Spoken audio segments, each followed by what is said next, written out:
Herkese merhaba. Takı Yapın YouTube kanalındasınız. Arkadaşlar, bugün şemasını gördüğünüz bilekliği M2'den yapacağım. Bu bileklik çok tutulan bir model. Standta elimizde kalmadığı için yapmak istiyorum. Ama bize gelen talepleri de değerlendirmek istiyorum. Bir arkadaşımız bizden tezgah içinde ipleri nasıl geriyorsunuz, bize bu konuda bilgi verir misiniz diye bir istekte bulundu. Bu nedenle işim yaparken tezgahta ipleri nasıl gerdiğimi göstermek istiyorum. Daha önce bu konuda çok ayrıntı vermeden bir an önce bilekliğe geçmiştim. Ama bu kez detaylı bir şekilde ipleri germesini göstereceğim. Burada yapacağımız bileklikte 5 tane boncuk var. 5 boncuk olduğu için tezgahıma 6 tane ip dizmek zorundayım. Bu iplerin dıştan çalışan ipleri ben daha zarif görünsün diye paraşüt ipinden geçiyorum. Daha sonra da bu paraşüt ipi biraz fazla bırakıp asansör yapımında bilekliği bağlamak için kullanıyorum. Şimdi almış olduğum ölçü tezgahımın boy ölçüsü, ama bunu ikiye katlıyorum. Çünkü iki tarafta bir de çalışacak. Kesiyorum. Paraşüt ipimle işim şu anda bitti. Şimdi normal ipime geçiyorum. Normal ipi de aynı uzunlukta ölçü alarak 2 kat olarak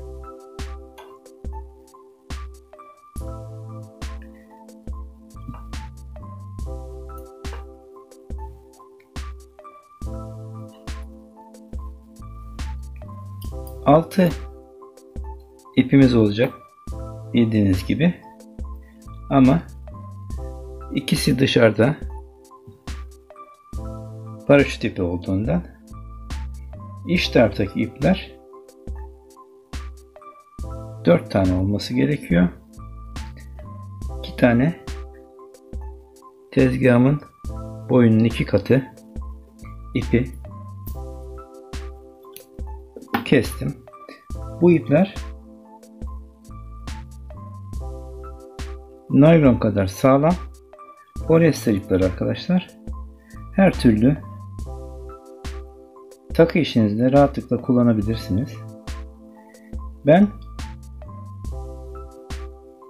ipleri bir araya getirdim. Önce tezgahımdaki halkadan geçiriyorum.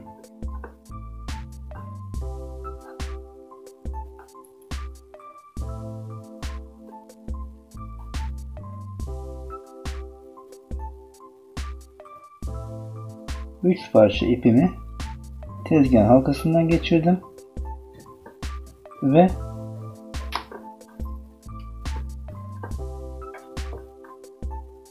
iki ucunu bir araya getireceğim.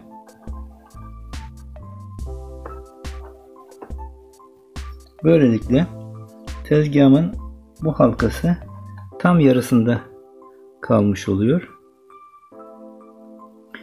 İki ucunu bir araya getirdikten sonra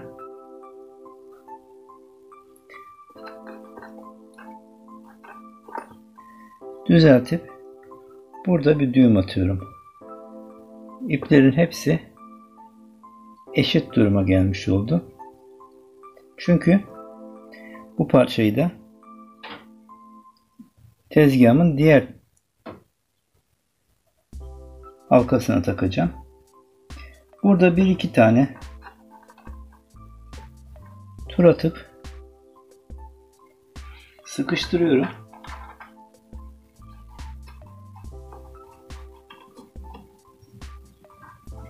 Ve iki tarafa eşit dağıttığım ipleri Diğer halkadan geçiriyorum arkadaşlar.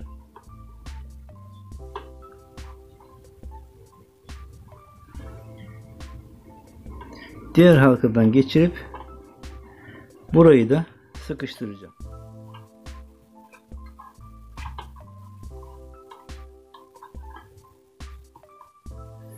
Karşı halkaya taktım ve hafifçe gerdim. Şimdi bu ipleri,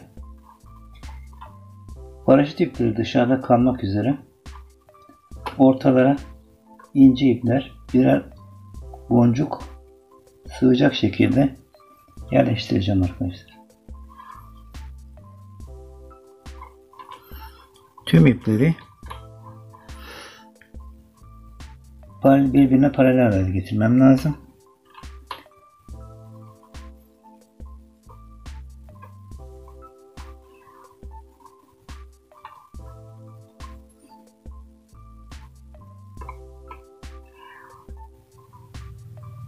Biraz daha gerip tekrar üzerinde çalışacağım. Birbirine yaklaştırıyorum. Aralıklarımız boncuklarımızın aralığı kadar olması gerekiyor.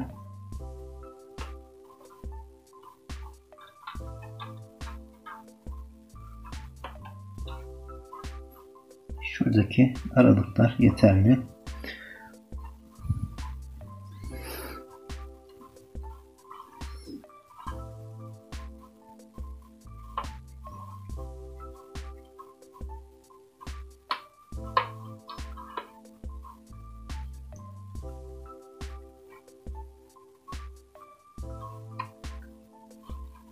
Çok da gergin olmaması lazım. Çünkü gergin olduğu zaman iş bitince bırakınca boncuklar birbirini sıkıştırıyor arkadaşlar. Hafif tatlı bir şekilde bırakmakta fayda var.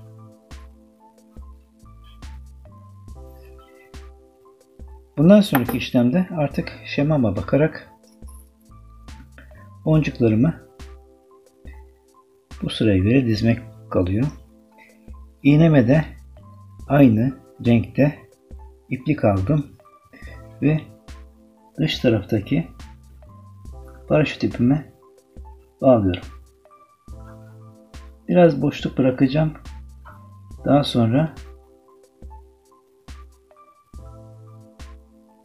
bağlantı için gerekebilir diye. Burada paraşüt ipim içinden geçmeye çalışıyorum. İpim oynamasın diye. Artık alt tarafa alacağım. İpimi alttan çalıştırıyorum.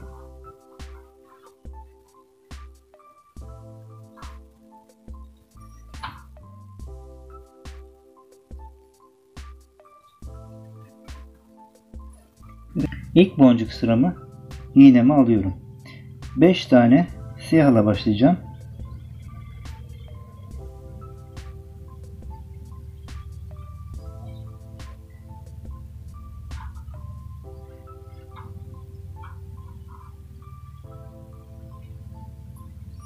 Bunları alt taraftan sıraya sokuyorum. Her bir ipin aralığına bir tane boncuk gelecek şekilde ayarlıyorum. Ve sonra alttan bastırıp iğnenin boncukların deliklerinin üste gelmesini sağlıyorum. Ve hepsinin içinden karşıya geçiyorum.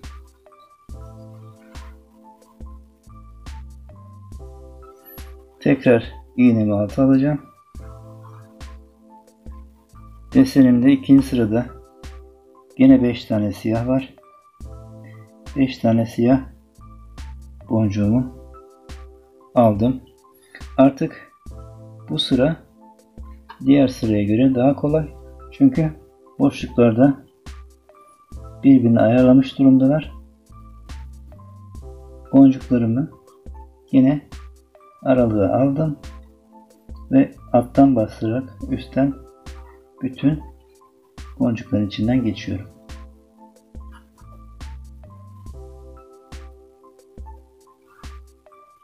İğnemizi alta alıyoruz.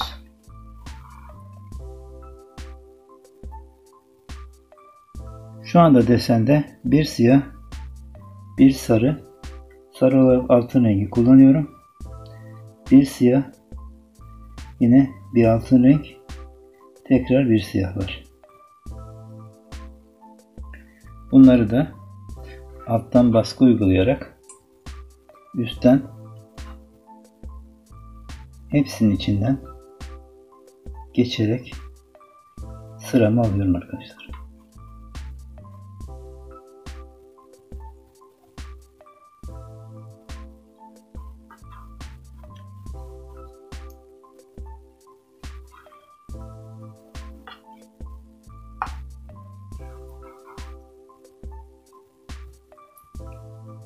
Yine aynı şekilde bir siyah, bir altın, bir siyah, bir altın ve bir siyah aldım. Bunların yanına yerleştireceğim. Daha sonraki sırada aynı bu şekilde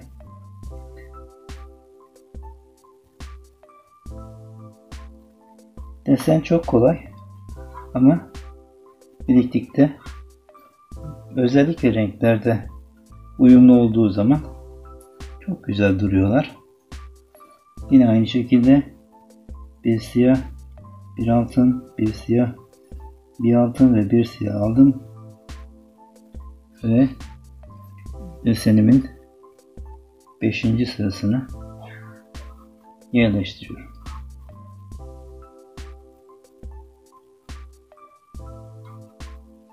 Alttan baskımı uyguladım. Üstten bütün boncukların içinden geçiyorum.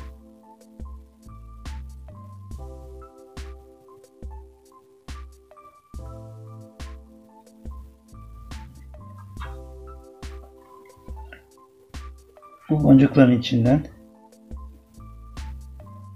üstten geçemezseniz boncuk alttan fırlar ve yapacağınız bileklik düzgün olmaz arkadaşlar. Şimdi şu sıradayız. Bütün boncuklarımız altın renginde. 5 tane boncuk aldım ve aynı şekilde devam ediyorum.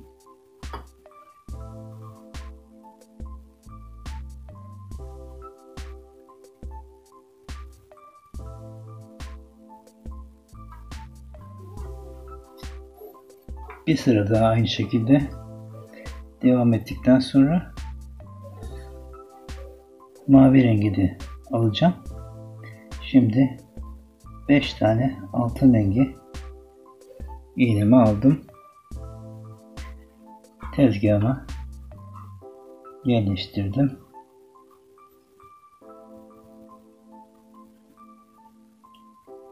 Üstten sırayla geçtim arkadaşlar. İpimi alttan çalıştırıyorum. Şimdiki sırada bir altın, bir mavi, bir altın, bir mavi ve bir altın var. Şu sıra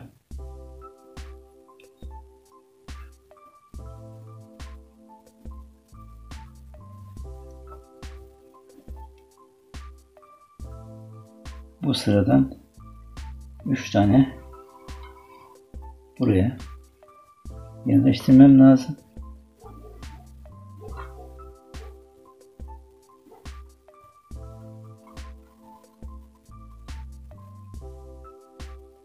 Bir kez daha bir altın, bir mavi, bir altın, bir mavi, bir altın olarak tezgahıma yerleştiriyorum.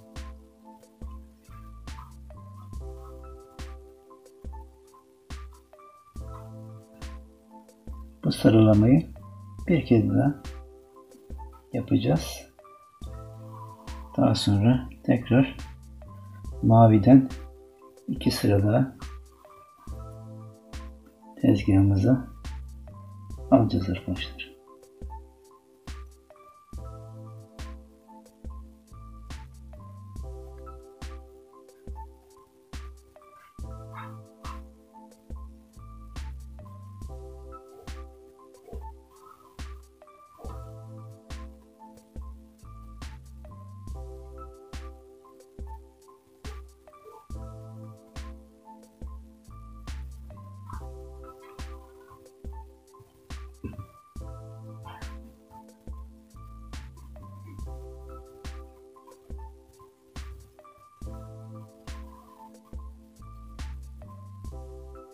Beş tane maviyi tezgahıma alıyorum. Onlara da alttan baskı uygulayarak üstten hepsinin içinden geçiyorum arkadaşlar. Arkadaşlar, görmüş olduğunuz tezgahı ben kendim yaptım. Dışarıdan almadım. Ama siz illaki böyle bir tezgah yapmak zorunda değilsiniz. Bazen görüyorum arkadaşlar, ayakkabı kutusunda bile iki tarafını gergin tutarak bu işlemi yapabiliyorlar. İpleri geriyorlar, çalışabiliyorlar. Ben ayakkabı kutusunda yapmam ama 4 tane kalın çıtayı dikdörtgen şekilde çakarak üstünde çivi ya da kertik oluşturarak tezgah yapabilirim. İşinizi pekala görür. Bu nedenle siz de kendinize kolay bir yolla tezgah yapabilirsiniz arkadaşlar. Şimdiki sırada mavi, kırmızı, mavi, kırmızı ve mavi var.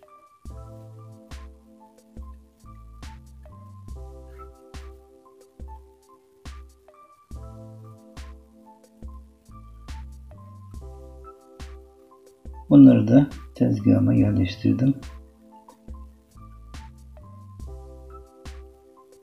Bütün boncukların içinden üstten geçiyorum.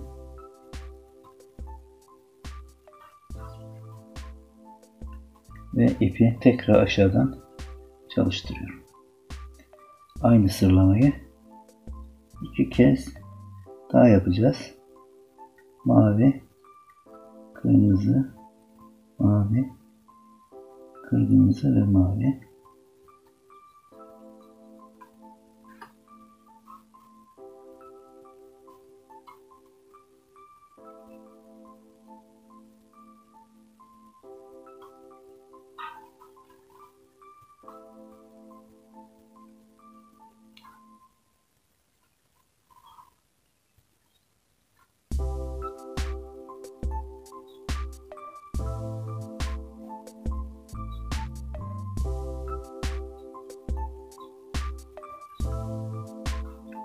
Mavi ile işimiz bitmek üzere.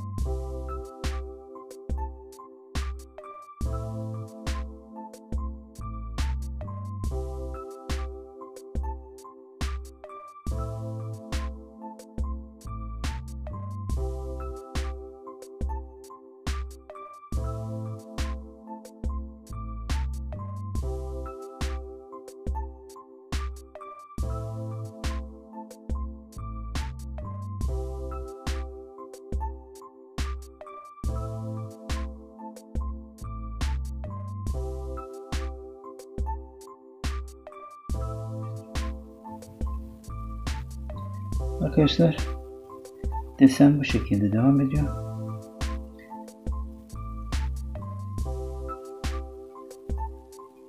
Burada yapacağımız işlemde bilekliği yeterli uzunluğa getirinceye kadar desene devam edeceğiz. Ondan sonra da iki ucunu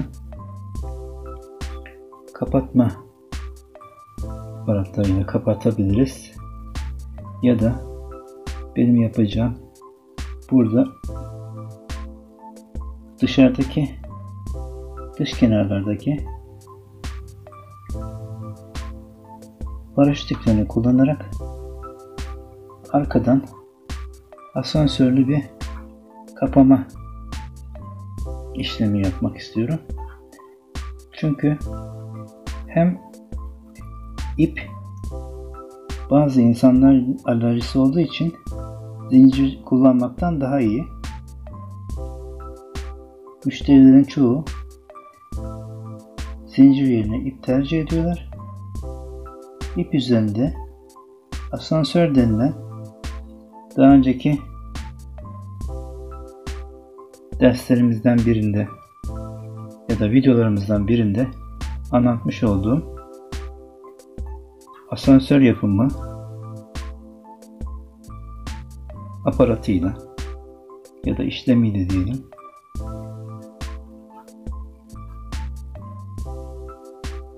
bilekliğin arkasını bağlayıp sonlandırıyoruz.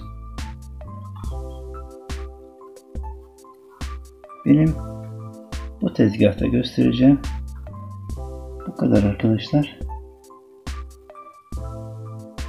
Yapmak isteyen herkese kolaylıklar diliyorum. Bu desenimi mutlaka uygulayın. Çünkü beğenilen, talep alan bir desen. Başka videolarda görüşmek üzere. Hoşça kalın arkadaşlar. Kanalımıza abone olursanız memnun oluruz. İyi günler dilerim.